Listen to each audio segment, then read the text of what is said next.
We're headed to Dega. It's the Geico 500 at the famous Talladega Super Speedway this Sunday, April 24th at 3 p.m. Eastern. The race will be 188 laps or 500 miles of super high-speed racing with the big one just around the corner. And the only track on the schedule that is comparable is Daytona. Checking out a few track trends to keep an eye on, we see that 5 of the last 6 winners at Talladega started their race 9th or worse. There's been an average of 45 lead changes per race over the last 6 here. There's been an average of 18 drivers to lead a lap over the last 6 races. And there's been an average of 8 cautions per race over that stretch.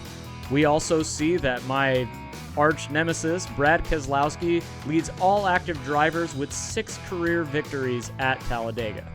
Checking out a few drivers to watch ahead of the Geico 500, starting with Ryan Blaney. Blaney won the 2019 fall race here, the spring 2020 race, has 3 top 10s in his last 5 trips to Talladega. He's finished 6th or better in 4 of his last 5 Daytona races, and he has only 1 finish outside of the top 7 in his last 6 races of the 2022 season heading into this weekend's race.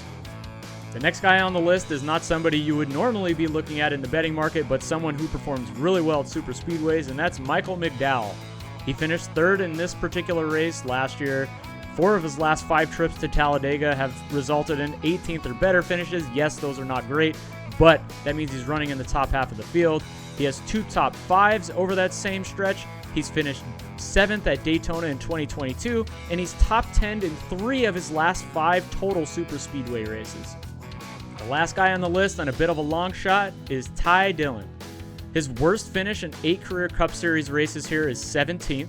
His 12th place average finish is the 3rd highest over the last 5 years, and he's finished all 8 career trips to Talladega on the lead lap. Knowing that there's always the big one, this is paramount when trying to bet drivers. 4 of his last 6 Daytona trips are 11th or better finishes, and he's finished 12th or better in 6 of the last 9 super speedway races. He's coming off of his best finish of 2022, which was 10th last week at Bristol Dirt, and is somebody who could potentially crack that top 10. Make sure to head over to FanDuel Sportsbook with the link in the description to make all of your early week Geico 500 wagers, where you can get your first bet risk-free up to $1,000. And I'll catch you at the end of the week for my entire betting card for this weekend's race at the famous Talladega Super Speedway.